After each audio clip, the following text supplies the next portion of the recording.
এটা কথা ৰিয়েলাইজ কৰিছোঁ যিমান ডাঙৰ হৈ গৈ আছোঁ যে আমি এইটো জেনেৰেশ্যনৰ ল'ৰা ছোৱালীবোৰে যেনেকৈ প্ৰতিটো ৰিচুৱেলছ হওক বা প্ৰতিটো কথাতে অলপমান ৰিবেলিয়াছ হয়, মানে আমি বহুত বস্তু আগৰ ধৰণে আমি কৰিব নিবিচাৰোঁ।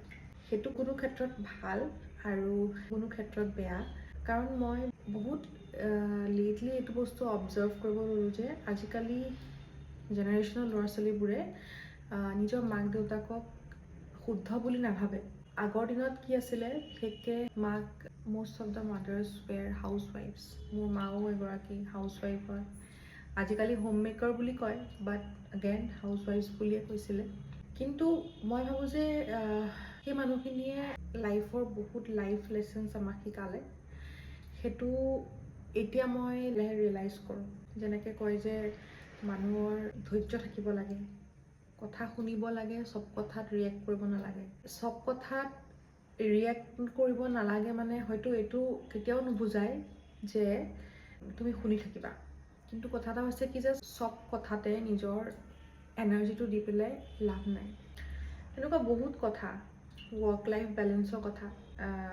আমি চাকৰি কৰিছোঁ কেলৈ, যাতে আমি ভালকৈ থাকিব পাৰোঁ। এতিয়া চাকৰি কৰি আহি যদি মই আজি অৰ্ডাৰ দি খাওঁ বা মই ভালকৈ এসাঁজ খাব নাপাওঁ বা যিমান পইচা পাইছোঁ মই উৰাই দিছোঁ, বাট হাউ ডাজ ইট মেক চেন্স? ঠিক আছে, মানুহে ফুৰি ভাল পায়, মানুহে ট্ৰেভেল কৰি ভাল পায়, মানুহৰ নিজৰ কিছুমান পেশ্যন আছে, বাট আগেইন ডেট ইজ সেইখিনি এটা পেশ্যন হয়, সেইটো that cannot be a part of your life. তুমি every day I cannot travel, every day I cannot do painting or do dancing, I have to live for that. মই ভালকৈ থাকিব লাগিব। চ' moral of the story is that I think I am very proud of who I am very proud of my ma and her lessons in life. লাইফত বহুত কথা শিকিলোঁ, বাট sometimes we have to unlearn also. আৰু কিছুমান নিজে আমি বহুত জানো বুলি ভবাটো আচলতে বহুত ভুল কথা, কাৰণ চাকৰি টকা পইচা ইজ নট এনাফ। মানুহৰ যিমান ছেট অফ বিলিভছ থাকিব লাগে, এটা প্ৰিন্সিপাল থাকিব লাগে। আৰু চ' আই থিংক চামহাও যিমান ডাঙৰ হৈ গৈ থাকোঁ we become a part of our মা, মানে আমি মাৰ এটা পাৰ্ট হৈ যাওঁ। আৰু কিছুমান এইটো বস্তু ক'ব লাজ কৰে, বা আজিকালি ওলাইছে যে মাহঁতে যিমান ছেক্ৰিফাইচ কৰিলে, এতিয়া মই তোমাৰ জেগাত থকাহেঁতেন এইখিনি নকৰিলোঁহেঁতেন। কিন্তু মানুহে এইটো বুজা উচিত যে আজি মাহঁতে সিমানখিনি ছেক্ৰিফাইচ কৰিলে কাৰণে আমি এইটো জেগাত আছোঁ।